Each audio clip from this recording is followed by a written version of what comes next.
আমির সবুক্তগিন ছিলেন মধ্যযুগের ইসলামের ইতিহাসের একজন অত্যন্ত বীর, যোগ্য ও দূরদর্শী শাসক এবং বিখ্যাত বিজয়ী সুলতান মাহমুদ গাজানাভির পিতা। তিনি মধ্য এশিয়ার গাজনি সাম্রাজ্যের প্রকৃত প্রতিষ্ঠাতা। মূলত তুর্কি বংশোদ্ভূত এই সেনাপতি নিজের মেধা, সাহসিকতা ও যোগ্যতা বলে গাজনির সিংহাসনে আরোহণ করেন। তার আমলে গাজনি একটি ক্ষুদ্র রাজ্য থেকে একটি শক্তিশালী স্বাধীন সাম্রাজ্যে রূপান্তরিত হয়। ভারতের উত্তর পশ্চিম সীমান্তে মুসলিম শাসনের ভিত্তি স্থাপন এবং ভারত অভিযানের পথ উন্মোচনে তার অবদান ছিল অত্যন্ত গুরুত্বপূর্ণ। আমির সবুক্তগিন গজনির সিংহাসনে আরোহণ করার পর নাসির উদ্দিন, দিনের সাহায্যকারী, উপাধি গ্রহণ করেন। তিনি অত্যন্ত যোগ্য ও দূরদর্শী শাসক ছিলেন এবং দ্রুতই নিজেকে সিংহাসনের যোগ্য হিসেবে প্রমাণ করেন। একটি শক্তিশালী ও সুসংগঠিত স্বাধীন মুসলিম সাম্রাজ্য প্রতিষ্ঠার লক্ষ্যে তিনি দক্ষিণ আফগানিস্তানের বিস্তীর্ণ অঞ্চল জয় করেন। তার বিজয়ের পরিধি ক্রমশ গজনি থেকে ভারত সীমান্তের লাগমান পর্যন্ত বিস্তৃত হতে থাকে।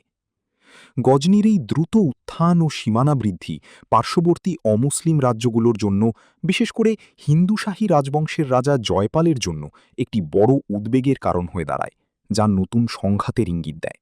সবুক্তগিনের বিজয়ের পরিধি ক্রমশ বৃদ্ধি পেয়ে গজনির সীমান্ত থেকে যখন লাগমান পর্যন্ত পৌঁছে গেল, তখন লাহোর ও ভাটিন্ডার শক্তিশালী হিন্দু শাসক রাজা জয়পাল অত্যন্ত শঙ্কিত হয়ে পড়েন।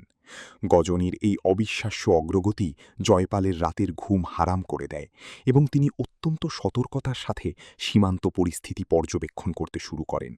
তিনি বুঝতে পারেন যে গজনির এই ক্রমবর্ধমান শক্তিকে এখনই প্রতিরোধ করতে না পারলে নিজের সিংহাসন রক্ষা করা কঠিন হবে। অবশেষে রাজা জয়পাল বিপুল সংখ্যক সৈন্য ও বিশাল যুদ্ধহাতি নিয়ে লাগমানের উদ্দেশ্যে অগ্রসর হন। অপরদিকে আমির সবুক্তগিনও তার সেনাবাহিনী নিয়ে যুদ্ধের উদ্দেশ্যে সীমান্তে এগিয়ে যান। ৩৭৬ হিজরিতে অর্থাৎ ৯৭৭ খ্রিস্টাব্দে লাগমানের শেষ সীমান্তে পেশোয়ারের কাছে উভয় বাহিনীর মধ্যে প্রথম যুদ্ধ সংঘটিত হয়। বেশ কয়েকদিন ধরে সেখানে রক্তক্ষয়ী ও তীব্র লড়াই চলতে থাকে, কিন্তু কোনো পক্ষই চূড়ান্ত জয়লাভ করতে পারছিল না। ঠিক এমনই এক অচল অবস্থার মাঝে হঠাৎ করে যুদ্ধক্ষেত্রে এক তীব্র শীতের ঝড় নেমে আসে। এই অনাকাঙ্ক্ষিত তুষার ঝড় ও হাড় কাঁপানো ঠান্ডায় ভারতীয় সৈন্যরা সম্পূর্ণ স্থবির হয়ে পড়ে এবং শীতের তীব্রতায় তাদের রক্ত জমে যেতে শুরু করে। এই ভয়াবহ প্রাকৃতিক দুর্যোগে বিপুল প্রাণহানির আশঙ্কা দেখে রাজা জয়পাল চরমভাবে ঘাবড়ে যান এবং তিনি বুঝতে পারেন যে এই প্রতিকূল অবস্থায় চরম পরাজয় নিশ্চিত। কোনো উপায় না দেখে রাজা জয়পাল আমির সবুক্তগিনের দরবারে শান্তি প্রতিষ্ঠার জন্য দূত পাঠান। তখন সবুক্তগিনের সাথে তার বালক পুত্র শাহজাদা মাহমুদও যুদ্ধক্ষেত্রে উপস্থিত ছিলেন, যার বয়স ছিল মাত্র ১০ বছর।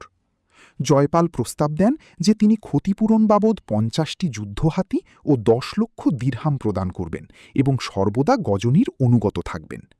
শাহজাদা মাহমুদ এই চুক্তির তীব্র বিরোধিতা করিয়েও সবুক্তগিন রক্তপাত এড়াতে জয়পালের শান্তি প্রস্তাব গ্রহণ করতে সম্মত হন।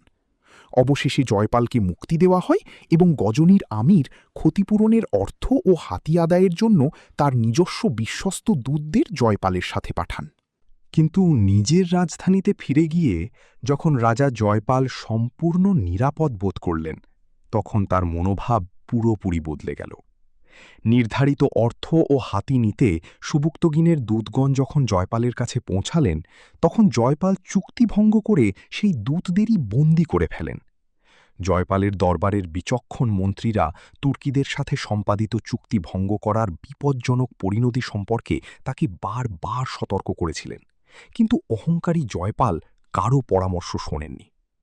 এই চরম বিশ্বাসভঙ্গের খবর শুনে আমির সবুক্তগিন প্রচণ্ড ক্রুদ্ধ হন এবং তিনি সীমান্ত জুড়ে জয়পালের সমস্ত প্রতিরক্ষা ব্যবস্থা ও রাজ্য ধ্বংস করতে তার বাহিনীকে নির্দেশ দেন। সবুক্তগিনের তীব্র পাল্টা হামলার মুখে রাজা জয়পাল এখন এক চূড়ান্ত ও বড় যুদ্ধের প্রস্তুতি শুরু করেন। এই যুদ্ধে জয়লাভের জন্য তিনি দিল্লির শাসক আজমির, কালিঞ্জর এবং কনৌজের রাজপুত রাজাদের কাছে সাহায্যের আবেদন জানান। ফলে সমস্ত রাজপুত শক্তির সমন্বয়ে প্রায় ১ লক্ষ সৈন্যের এক বিশাল সম্মিলিত বাহিনী গঠিত হয়। এত বড় সম্মিলিত হিন্দু বাহিনীর বিপরীতে সবুক্তগিন তার অসাধারণ রণকৌশল ব্যবহার করে কেবল সুশিক্ষিত এবং অনুগত অশ্বারোহী সৈন্য নিয়ে লাগমানের দিকে অগ্রসর হন। সেখানে সংঘটিত হয় লাগমানের দ্বিতীয় যুদ্ধ, যেখানে রাজপুতদের বিশাল সংখ্যার চেয়ে তুর্কি অশ্বারোহীদের রণকৌশল প্রাধান্য লাভ করে। লাগমানের দ্বিতীয় যুদ্ধে সবুক্তগিন রাজপুত ঐক্যজোটকে শোচনীয়ভাবে পরাজিত করেন এবং লাগমান থেকে পেশোয়ার পর্যন্ত বিশাল অঞ্চলের ওপর গজনীর শাসন প্রতিষ্ঠা করেন। এই ঐতিহাসিক বিজয় ভারত বিজয়ের পথ উন্মোচন করে দেয়। যুদ্ধে পরাজিত ও বারবার অপমানিত রাজা জয়পাল মানসিকভাবে সম্পূর্ণ ভেঙে পড়েন। তাদের নিজেদের জাতীয় প্রথা অনুযায়ী যে রাজা দুইবারের বেশি পরাজিত বা বন্দী হন তিনি আর দেশ শাসনের যোগ্য থাকেন না। এই চরম গ্লানি ও আত্মসম্মান রক্ষার্থে রাজা জয়পাল অবশেষে রাজ্যভার তার পুত্র আনন্দপালের হাতে তুলে দেন এবং নিজের জীবন্ত চিতায় ঝাঁপ দিয়ে অগ্নিহুতির মাধ্যমে আত্মহুতি দেন।